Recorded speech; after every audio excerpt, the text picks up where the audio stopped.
Oh my God. Oh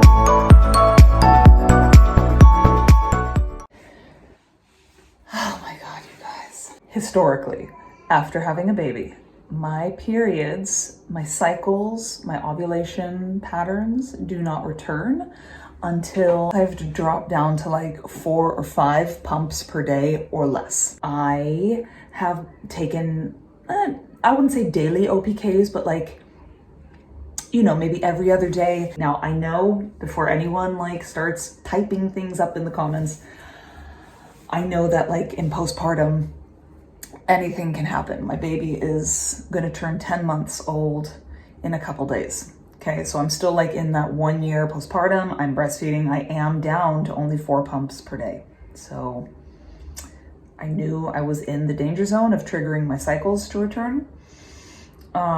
But I kind of relied on the fact that my OPKs would sort of show me when it was time for my husband and I to really start being careful. Because all my other OPKs up until now were so negative that you almost couldn't even see a test line. So anyway, on Tuesday of this week, we were not the most careful. My OPKs were completely negative, okay? So I know that anything can happen, but again, I was sort of just relying on my historical patterns. Shame on me. Completely negative. I took another one on Wednesday, negative. Took one on Thursday.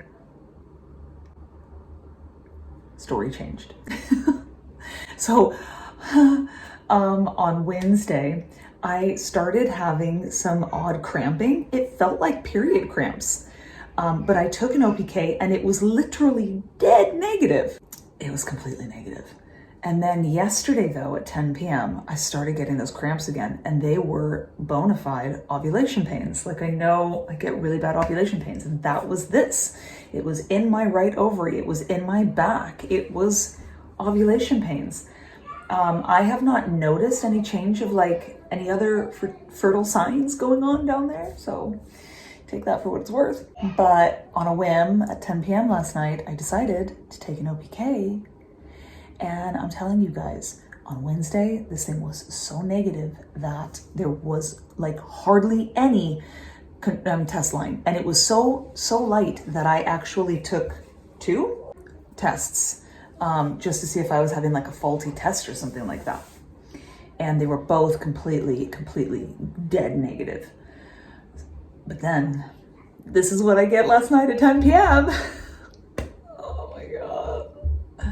Now I know, this is what we were talking about.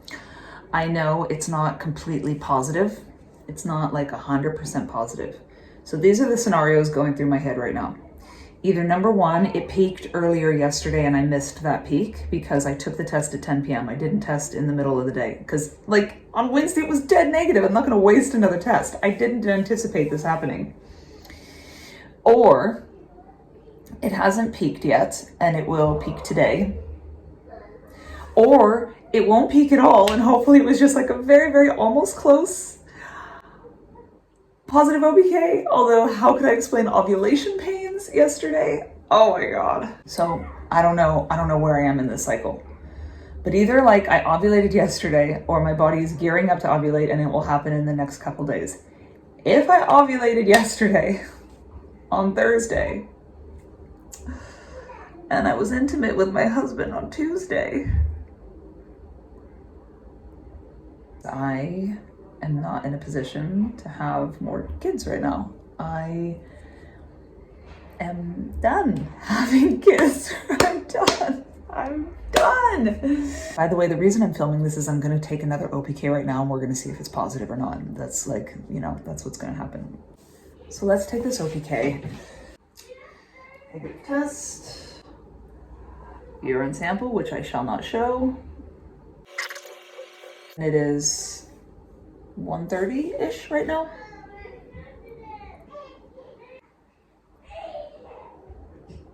You can see already the control line and the test line is also developing. Oh my gosh.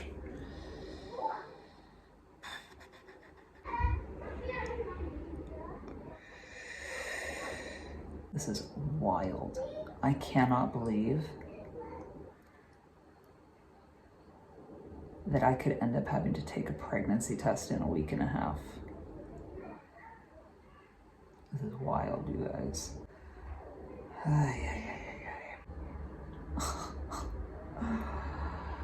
You know what? This is karma. I seek out these kinds of videos on YouTube because I think they're so exciting, and then I follow the pregnancies and stuff. I don't know why. I don't know. I just find it very interesting. You know, oh my God, what would that be like? I've never actually had a true pregnancy scare.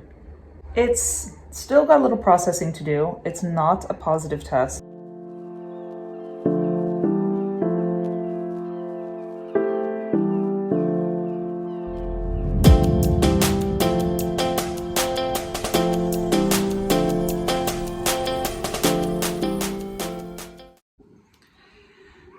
Hey everybody, where am I looking? Remember this place? Remember this cup? This is not a drinking cup. It is a cup we use for our hen medication when we deworm them. It is a clean cup, but I always feel guilty when I use like a children's cup to dip pregnancy tests in because it just seems super sketchy. So clean cup, utility cup, not a cup my children drink out of. I'm going to go deposit the sample in this.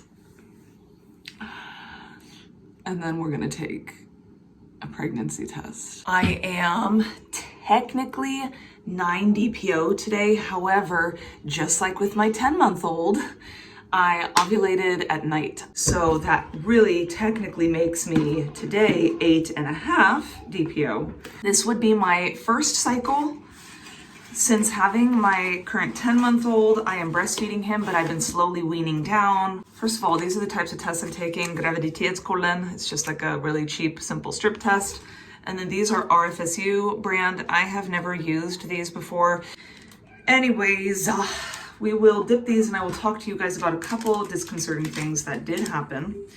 When I was like officially 6 DPO, so it would have been midnight-ish on Thursday of last week, I got woken up by ovulation type cramps, and they lasted about an hour. And I'm like, oh great. And it was on my right side too, which was where I had my actual ovulation cramps this time around. So that, I don't know what that means, but it's very distinct cramping. It was like where my ovary is, it was in my back and it kind of like radiated through, like I could feel the pain, like 3D pain through my abdomen and a little bit down in my lower abdomen. And I've been like pretty emotional lately, but again, like if this is my menstrual cycle returning for the first time since having my baby 10 months ago, I'm going to expect some like weird hormonal changes because I'm sure my body is not used to it. It would have been great if I had read how to take these tests. So, blank test. Okay, dye is running. Dye is running. One thing that I think is really, really weird is I'm starting to get round ligament pain. I've been getting it for a couple days now. And anyone who's been pregnant, you know what round ligament pain is. I got round ligament pain super early in all my pregnancies, but like not until like the 5 or 6 week mark. But like when I'm laying down in bed, I cannot cough, sneeze, laugh while I'm laying down. I have to be curled in that fetal position. Which I thought was a little weird. When I looked it up, some women say that after they've had like multiple kids, they get round ligament pain for like the whole week leading up to their period, because they think that it's just like the uterus gets heavy as you get to the end of your menstrual cycle and your ligaments and everything have just been so stretched out that they tend to be like more sensitive to a heavier uterus. I'm not saying it's a pregnancy symptom at all, but I'm just curious if anyone else has experienced that because this is like the first time I've ever had round ligament pain outside of pregnancy. Okay, my alarm just went off. So we will look right now. Totally negative. Totally negative.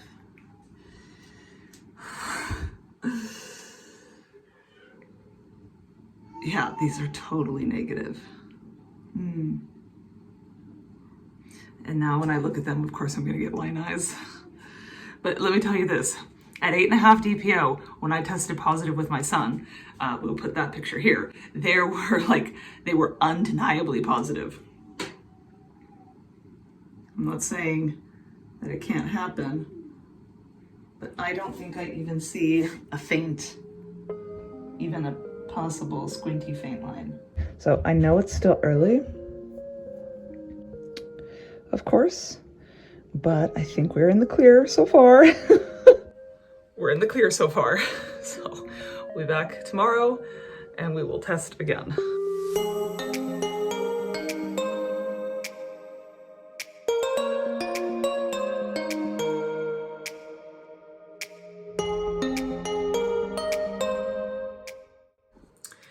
Okay, where am I looking? Timer went off. Let's grab this bottom one. Take the other one. Yeah, these are negative. If that cramping I felt in the evening of Thursday, which is when I was 6 DPO, if that was really implantation, I would be having a positive, I think, on these by now, for sure. These are super mega negative. So we'll be back tomorrow and we'll see what the result is.